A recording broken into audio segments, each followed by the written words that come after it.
It's the Human First Podcast. I'm your host, Mike Montague at Avenue 9. My guest this week is Eric Eden at Workverse. He is also the host of the Remarkable Marketing Podcast. And it is remarkable. Since you're watching or listening to a podcast right now, go check that one out. And Eric, you have worked for a long time at an event company as their chief marketing officer or a VP of marketing, and you're chief marketing officer for a business networking platform now. I imagine that the human first, mission here is something that you resonate, that you don't think this will all be AI and automated as we go through. Can you tell me about kind of what you've learned throughout your career? Absolutely. Thanks for having me on, Michael. Great to be here. I have become a super AI nerd, but I have done a lot of in-person marketing at events and business networking. And I think that's still going to be an important part of the formula. And I think having a human in the loop is going to be very important, even as AI infiltrates almost every process in business that we have today. And Can you tell me I more would, about the magic of networking? Like what is it about the human connections that's so valuable in business? well, I think one of the first things that's valuable about it is that a lot of the sites out there today, like LinkedIn and other social media sites, are overrun by bots, which creates a very weird user experience. If it's you and 100 million fake accounts, it's a very sort of awkward situation. So I think people can tell that all of these sites are overrun by bots, and that posts and comments on those posts and jobs are all like fake posts created by AI.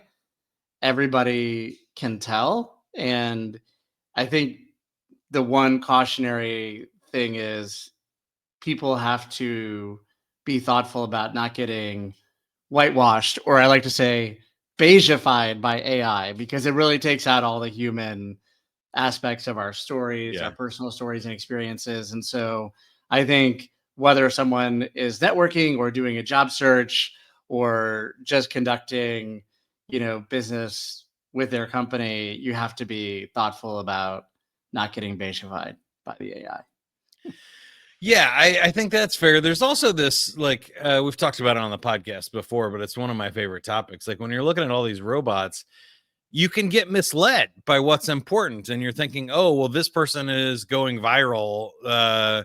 This must be, what I need to do too. And those people are not going viral. They just have a bunch of robots liking them. They're not, no actual humans are involved in the following or the virality of that content. It can really throw people off when they see large numbers or these kind of what I call dumb metrics like follower count or likes on a post, and those can all be fake. So it really throws Yeah. people off. Yeah. I mean, especially there's been a lot of hoopla over TikTok potentially getting banned, and it still might get banned. But the one thing that I talk to a lot of other marketers about is most of the numbers you see in terms of how many people are viewing videos and liking videos are fake. Those numbers are highly inflated. And a lot of marketers will tell you, especially when it comes to TikTok, that, okay, even if you get 1 million views and you don't get any sales, that's a good hint that the numbers are fake. They're like bots that are inflating the numbers for the purpose of getting more advertising dollars. Like that's the evil behind it, is the advertising is the reason why on all the social sites they're making billions of dollars in advertising. So they just want to pump up the numbers with fake stuff. And that's the reason they allow it to continue. The technology to not have these sites overrun with fake AI bots is there. It's not hard. They just don't want to do it because it's against the nature of advertising, right? Yeah, I think it's that. And then there's also just the, what I was going towards, which is larger companies and like the media believe the same thing. They go, oh, well, this person has 1 million followers on TikTok. TikTok must be popular. And that's where all the kids are. And they start feeding into this myth that was all fake in the, from the start, or at least largely inflated. So I think that's cool. I think it's cool what you're doing with the podcast and Workverse about sort of a next generation of what a social network looks like, and how do we actually engage with real humans, develop our personal brand and stuff in a way that we want to show up and represent. I think one of the reasons I've never done TikTok, although I think I do post some of the shorts over there, but I've never logged into the app, is that it it's not how I want to show up. I really enjoy longer conversations with actual humans, and 60 seconds of flashing lights doesn't really do it for me. Can you tell me a little bit about Workverse and what you're hoping to accomplish there, or what the value is for people? Yeah, absolutely. So the main thesis behind Workforce is around what we're talking about, in that we don't want to have an advertising model because that invites a lot of this bad behavior, including privacy issues and bots, and just it's just a mess. Like, so many people have even given up on the existing social platforms because it's just spam and fraud and bots. It's like it's terrible. And a lot of people are like, I just don't have time or energy or desire to be there. So with Workforce, we're like, okay, let's create a space that is every person, every company on it is real and verified, no bots, no advertising, and therefore there's no spam, there's no fraud, because once you verify people, and again, the technology is very easy to do that. It literally takes 1 minute. People take a selfie, they take a picture of their ID, and they're verified. It's not hard. Like banks don't have 100 million fake accounts created per year. Like they don't. I mean, it's not possible. So we're creating a different experience, and I think the other piece of it is that around personal branding, building your personal brand and building your company brand is, aside from the bots, even when you're focusing on real people, it is hard to sort of stand out from the competition today. I would say the search engines are very saturated. There's billions and billions of pages of content. So how do you stand out? Like, what is unique about you personally, as a marketer or a founder, an entrepreneur, that would make people want to do business with you and your company? And so we've set out to help people create these great brand profiles that really highlight, in a next generation way, the best moments of their career and their company. And so we do things like people can embed their podcast and their YouTube channel. And if they're a book, they can highlight the book they've written. If they're throwing events, they can highlight the in-person events on their brand page.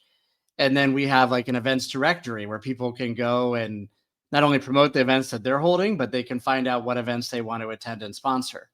And so this sort of next generation experience is important because if you go to sites today like LinkedIn, they don't want you to really promote your podcast. If you put a link in a post to a podcast or to YouTube, they penalize you because you're linking away from the site, which is Yeah, sort of horrible. counterintuitive when people like us are spending so much time, money, effort, like trying to build our podcasts and our YouTube channels. Like, that's crazy. People write a book. They spend a year writing a book, and there's no way to really feature that you're an author on your LinkedIn profile. That's coconuts. So, I think we just want to help people really highlight, the best moments of their career so that they can stand out. I think the making it very sort of, you can upload videos to your profile and pictures and embed your podcast and your YouTube channel and other videos, is a sort of rich multimedia way to do it. And what I've done, like with my profile, I'll give this example, is when I was at CVent and we went public on the New York Stock Exchange and the management team got to ring the opening bell. That was a pretty big moment in my career that we worked 10 years for, right? And Yeah. so, yeah, I'm proud of that. And I put that on my profile. And when people see that picture and they talk to me about it, they're like, wow, that is pretty awesome. Right. And so I just highlight that that's really what we're about helping people do, because that's what helps people take their career to the next level, help their company win more opportunities. And that's what we're trying to help people do.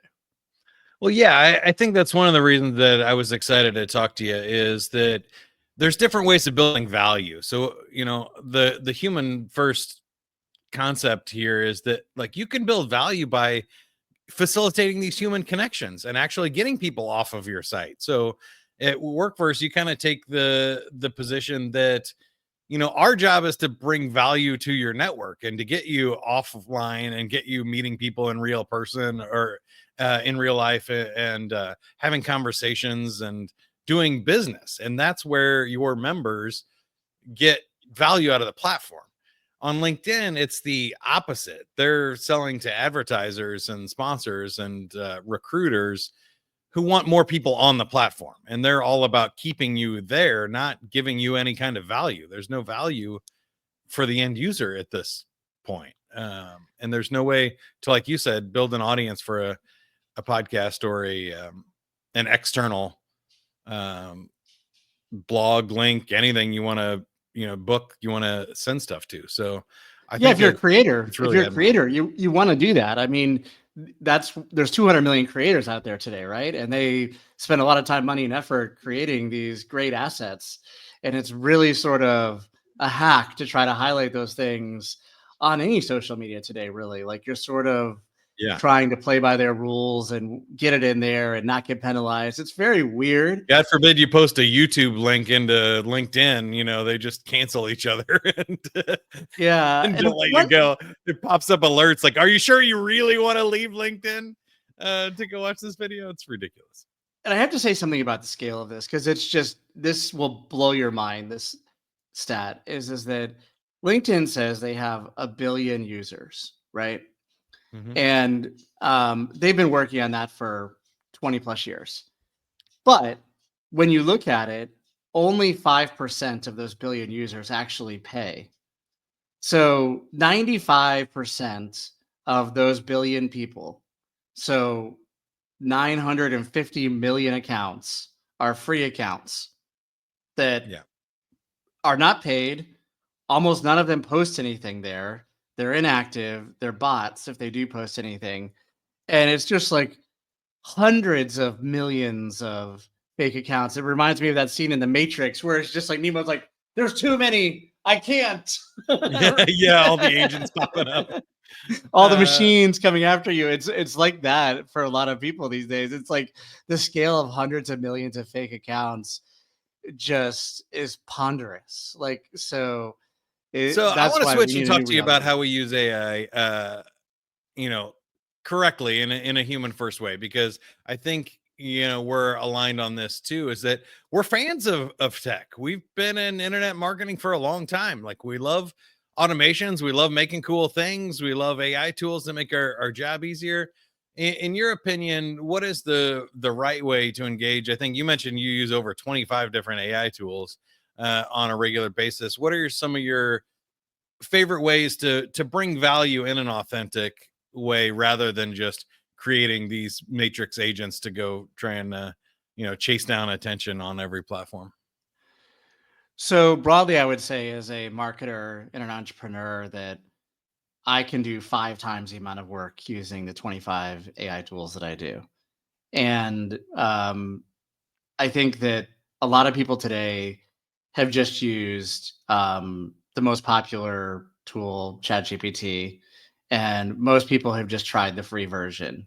And that's okay. This is brand new, right? But there are a lot of really great tools out there.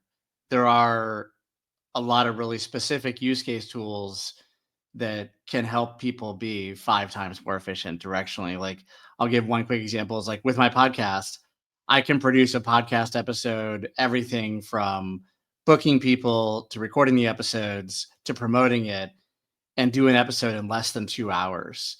And that typically used to take people, if they didn't have a lot of the AI tools that I use, it would take like 10 hours. And then people just give up on podcasting because it's just too much work, right? But if you can get through an episode in 2 hours from start to finish, everything you need to do, that's how I was able to do 200 episodes in 1 year by myself with no helpers. And so I use great AI tools like Buzzsprout, which does AI show notes and shoots it out to all the different directories like Apple and Spotify. I use Descript to do all my editing, so I can edit things super fast. I can create clips super fast. And those things just took a lot of time before, like hours and hours and hours to like edit and manually like come up with show notes and transcripts and then promotional materials. Like, it just is a lot if you don't have the right tools. I think that some of the main tools, the 4 different LLMs, I actually encourage people to use all of them for their marketing work because they're very different. So they do different things better. So I use ChatGPT, I use Claude, I use um, Google's Gemini for things like deep research. I use Perplexity for searches because it's really optimized for that. And on top of this, there's a lot of really great individual tools. And the real art today for people is how do you use all these tools together? How do you connect them? I think this is the moment we're at right now is how do you bring it all together? And there's great tools Yeah. that people are doing things like Zapier and make.com. Um, and I'm really excited about some of the sort of idea to app or idea to website tools out there like Cursor, where you can just use like ChatGPT as your product manager to come up with a product spec, and you feed that into that text into a tool like Cursor, and it'll build an entire functional website or app for you. And it's just mind blowing. You can do that with no code, and you just sit there and watch it generate the code for the website. And you could do integrations and e-commerce and all these things. It's just mind blowing. It's how Cursor got to like $100 million in revenue in less than 2 years in ARR. It's Yeah. crazy. The speed at which some of these are taking off are insane, but also the speed that they get replicated by other platforms, like the deep research thing you mentioned. 2 weeks later, ChatGPT comes out with their own deep research one, and you're like, wow, that was fast. Like they're using AI programming to build their own apps and stuff in too, and so I think it's really getting fascinating for entrepreneurs of like you have to have a killer idea and you have to be able to execute on it fast because the world is just speeding up at an exponential pace. Like you said, I think it's really such a game changer that it blows people's minds that they really don't think that if you were doing 5 days of work in one, that's a lot. And so you either need to do 5 times as much or you need to think about completely what to do with your time for those other 4 days, and how can you be more strategic or make a different kind of impact, or just Yeah. relax and go to the beach. What do you think, Gary? I mean, marketing consulting projects that I do for venture backed and private equity backed companies, some of these projects used to take a month or two to do, where you had to do a lot of heavy lifting, like a rebranding project and a messaging positioning Yeah. project. These things would take a lot of time. Like projects like that used to take 2 months, I can do in like 2 weeks. It's crazy Yeah. how efficient you can be if you really lean into these tools and leverage them the right way. One of the things that I like to tell people is you have to think about the human aspect of this is you have to think about using these AI tools like you're a movie director. So if you give crappy direction, you're going to get crappy results. And the movie director analogy is perfect because when you think about the great movies that have been produced in the last 20, 30 years. They had great directors who could bring together all these things and give very specific direction to actors and cinematographers and audio and special effects and the script. And there's so many variables that go into that, but they gave such specific, great direction. And if you can do that with AI tools, then you're going to get great results. But most people try to do this uh, weird stuff where they're like, let me test the AI. I'm going to be really vague and I'm just going to see what I can figure out. Well, I And think that's they don't just think weird. strategically enough. I'm kind of working on a book for AI strategy because um, I think people really aren't great at thinking it through. They had way more time. So one, we used to have, like you said, 2 months to figure it out, and we could think about it and roll it around and get more specific. Or you try something and it doesn't work, or you try to pass it off to a human assistant and they go, I don't know what you want me to do here, and they clarify with you, and right, and you have tons of meetings and weekly stand-ups and all this kind of stuff. And that now, if all that work is done in one swing, you have to answer all those questions still, right? Otherwise Right. the AI doesn't know what to give you. So one of my favorite prompts is at the end of what I ask for, just saying, ask me any questions you need to know in order to be at least 80% sure that you can accomplish this correctly. And ChatGPT will come back and say, well, tell me who your audience is, what your positioning you're trying to do is, and whatever else it needs to know. I answer those, and then it does the task. And you're like, okay, that one extra step maybe costs 5 minutes, but it used to cost, 5 weeks. And now I get a much better output I like from that. it. I like You that a have to lot. do all that thinking.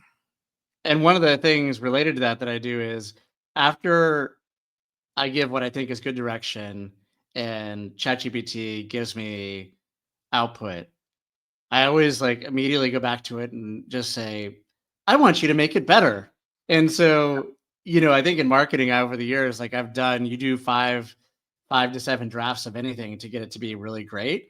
And you just do that using the AI and you give it some direction of, okay, I want you to make it better in this way. And I want you to Yeah. make it better by thinking about these things. And if you do that and you go back with a number of iterations, and sometimes I'll take stuff that ChatGPT has done and I'll give it to Claude and I'll say, I want you to make this better. And then like the different LLMs will make it better in different ways. It's And kind of so fascinating that it actually works, but if you go to ChatGPT and say, I want you to write my image prompt to create a image for this blog post that you just wrote, it will write a great one. You can copy that and take it to Gamma or another image tool, Midjourney or something, and paste it in there, and it gets better than if you had done the prompt yourself, or if it runs its own prompt, which is really fascinating to me. So they do kind of work better when you cross pollinate a little bit. yeah, 100%. This is the key is the intersection of these tools. So I actually created a document that's like, here's how to use Midjourney. And I gave that to ChatGPT. So whenever I need a Midjourney prompt, I'm in an image, I'm like, you are a Midjourney expert, and here is all the training on it. I want you to use this Midjourney training, and I want you to give me the 4-paragraph prompt because it's going to write it better than I would.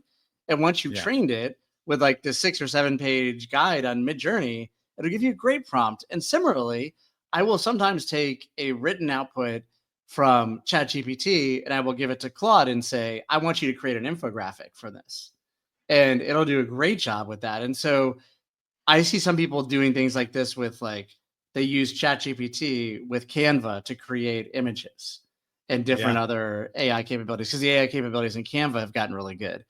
And a lot of people are saying, okay, how can I like automate this by using Zapier and Make to move the stuff between them?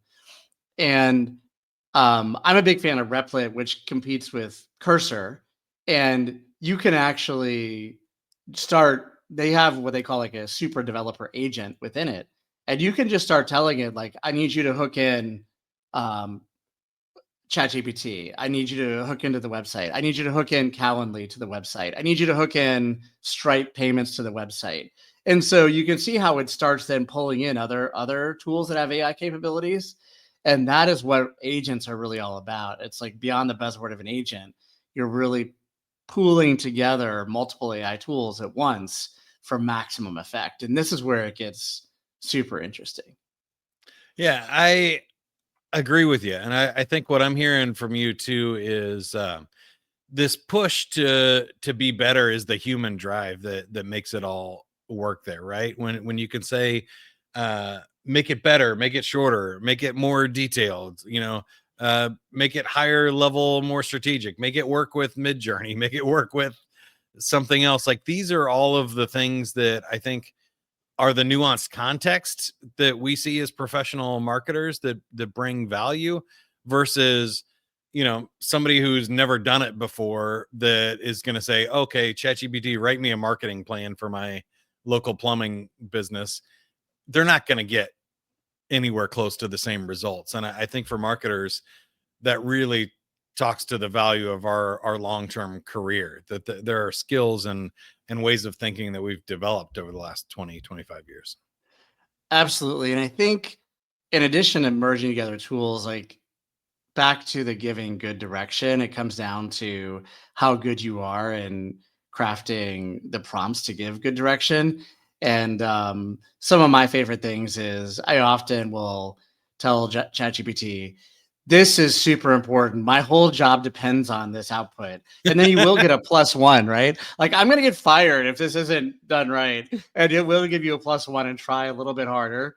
And then other optimizations are like things like you give a very specific direction. And then at the end, you know how ChatGPT sometimes will go on with all this like blah, blah, blah, blah stuff that's not really that relevant. So I Yeah. add almost every prompt, no yapping. And it works. No yapping. I don't need to hear like your blah blah blah blah blah like No extra disclaimers. yapping at the end. Yeah, and always these questions. It is fascinating how it works, but some of them are definitely a little extra that you don't need.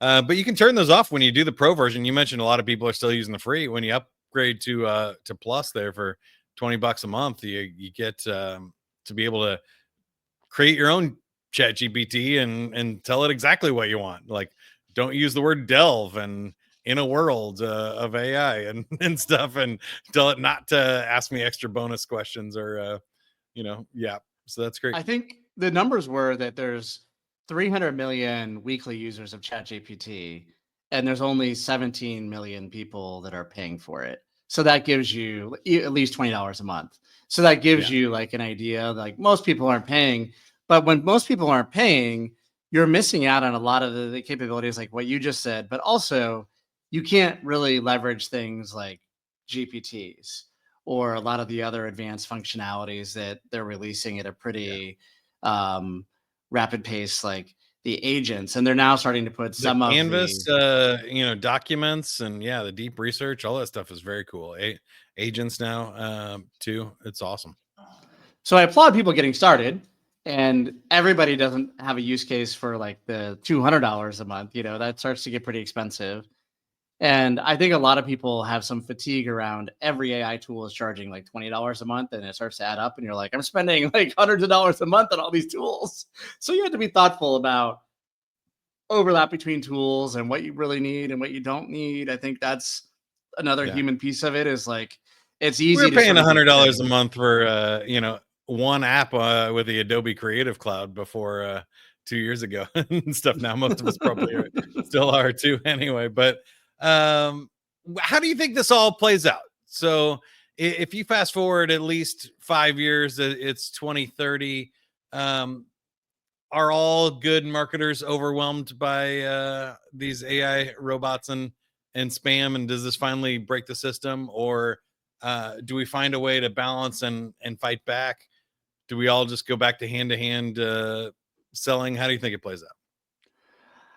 I think it's going to be a much bigger impact than people realize. I think AI is going to impact almost every process in business, every process within marketing, I think will have impacts.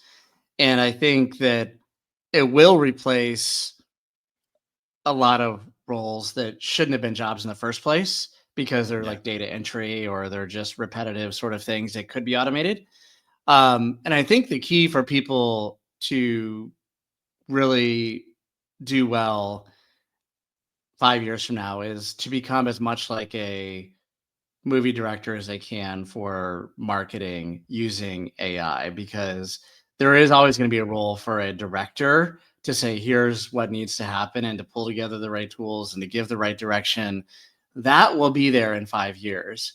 But I think people are going to be surprised. I lean into and agree with some of the analysis around um, that they say $7 trillion a year of work will be automated with AI across the different business functions.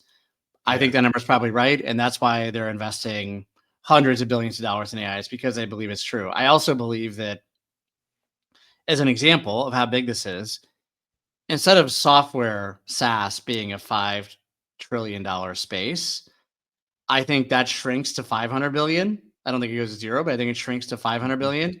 And I think that a lot of the software that people were buying gets replaced by AI because people don't want to buy software and then do things with the software. They just want the AI to do the things for them. that's why Salesforce and Workday and other people are like laying off a lot of people, is like people don't want to buy software licenses anymore. They just want to like license the AI and it can do it for them. It's a very different thing. It's definitely a next level different thing. So when you think That about seems things like interesting. that, Yeah, I think it's probably a spectrum again, right? That there will be people that can create really cool tools and apps, and you're like, you know what, this is the best, you know, X that I've ever seen, so I want to pay for this app to do that, or a specialty stuff. But it's interesting to think about most of those, like I think bad apps that have been around for a long time. I don't want to name any, but there's definitely some for expenses or accounting and things that have just, they've been around for 30 years. They were the originals, but they're not doing a particularly good job at it, and it's not unique functionality or creative. They just kind of have infrastructure. I think those could get wiped out easily because those features are easily reproducible, right? yeah, I think a lot of companies, I'll pick on Salesforce just because they've been very vocal about this. And they've said, as an example, I've been at companies where the management team just sat there and said, why are we spending $1 million a year on Salesforce licenses? It's Right. $1,500 per sales rep or per user. Like, why are we doing that? Like, when you think about the cost of giving an AI agent instead of a CRM license to staff, I think people will pick the AI agents. That's why Salesforce is probably going to move their pricing to, I think they've said they're actually going to change it from seat licenses per user after doing that for 20 years to you pay for the number of processes you automate with their AI. That is Hmm. a mind blowing shift after 20 years of SaaS for Salesforce. Is the bellwether of SaaS stocks. Wow. Yeah, that's fascinating. All right, last one before I let you go is the fun one. If you go even further out in the future, like 30 years or whatever you would picture in our lifetime, which sci-fi movie do you think most represents what will happen, or which one do you hope is our future? Well, I think that it's fascinating to me that Star Trek Next Generation really got this right 35 years ago. And Yeah. they really just nailed it with the way that you can just speak to the computer and it tells you whatever you need to know. It does things for you based on voice commands. And then they had Data, the human android, walking around, experiencing human feelings, but you know, definitely superhuman in every way, is like a key member of the crew. And so I think that it's fascinating that they saw this 35 years ago. And I think we will get to something very close to that. And I merged that a little bit with, I also am a big fan of Star Wars, and my favorite android character is C3PO because he used to say all these funny things like, "Oh no, we're doomed." Yeah, right in the middle of stuff. And It then he was does blasted help into a million C3PO. pieces and he had to be Yeah. put back together by Chewbacca. I think, that, but, those droids walking around, I mean, like Elon is building, uh, you know, Yeah. are robots that we can have at our home that are very much like R2D2 and C3PO to do stuff around our house for us, right? He's saying he's going to be here in a year or two. I mean, in 30 years, I mean, we'll have a whole staff Yeah, of these. probably more like Data than C3PO. Is still pretty jerky movement and not really great at communication, even though that's what it was designed for. Right. I'm with you. I think my ideal future would be next gen, and not just because I'm a bald captain, but because I think that's a great vision of, like, we found peace. Everybody has enough food. Like, this is not, there's not stuff worth fighting for. We realize what is worth, fighting for is like freedom and life, and the right to live it however you want, or the right for other beings to live it and stuff, which it was really cool. um I'm not entirely sure I would predict that outcome for us in our lifetimes, but I think maybe somewhere between that and like Minority Report advertising, or Back to the Future Part 2, where it's like, popping up a bunch of spam and advertisements inside of that future. Uh, Well, I'll end on this point because I do think from Star Trek, this is a very interesting analogy that I think will come true in 30 years is because they had things like food replicators that would just materialize food. And they had the ability to just generate housing. The idea that we move away from being like this money-based society where you have to work for money and then money pays for food and money pays for your place to live, when you can just Right. replicate things and they're just built and you have someplace to live and you can just replicate your food, you probably don't need to have the same sort of money-based token society that we do today. And then it allows people to evolve to a different level of thinking. Some people say this will format in the sense of like universal based income. So everyone gets a Yeah. certain amount of income. But a different way of saying that is you don't need the income, because if you don't have to spend money on where you live and you don't have to spend money on food, like your needs are met. So then it's just more academic of like, how do you spend your thought cycles every day, right? It's a fascinating thing to think about if that's possible. Yeah, I like that. You convinced me a little bit there. Is there's not the need for the annoying advertisements and interruptive thing if we don't need money, or we can we don't need to buy things like that. And If you can just go to the so, holodeck to go on vacation, you don't need to right. spend money. It's a I lot do more think there's convenient. still value, and they even do that in next gen. We're really nerding out, though. We got to wrap it up. Where they still go to the beach, the real beach. When you can teleport somewhere too, might as well go to a Indeed. real beach than a fake one.